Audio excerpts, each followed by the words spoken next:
Ginto, pilak, binibili. Ay, Makasirang relo, binibili. nabili ng mga Makasirang ginto relo, mukha, kwintas. binibili na rin. Oh no! Benta ko kayo mo ano. pilak, binibili.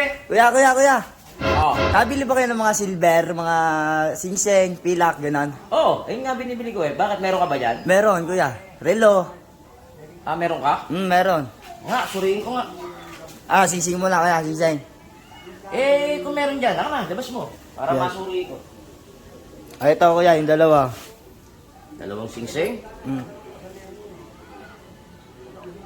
Wala na bang iba to? Meron, mga kwintas, bracelet. Nga, patingin nga.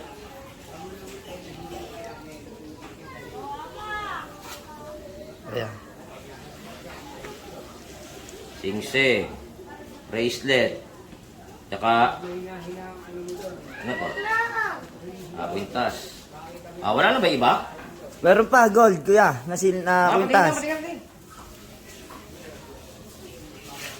Binibenta mo naman sa akin eh. Puro walang kwenta eh. Tunay yan, boss. Hindi tunay ito, pegi ito. Tunay yan. Wala na ba iba? Lahat mo na yan. Ah, ito, singseng, tsaka relo. Singsing tsaka relo. Meron pang singsing. May singsing pa. Yung relo.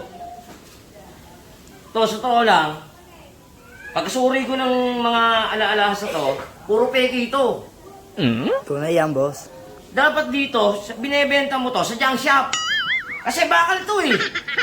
Baka hindi pa gumalawang timbangan sa junk shop na to. O, bayaran mo na no, para hindi sumama loob mo. Magkano, boss? Magkano naman babayaran? 20. 20? Oh, Bakit? puro peki ito eh. Oh, ito na yung bayad ko dyan. Oh, ayan, 20 pesos, oh. Baka magre-reklamo ka.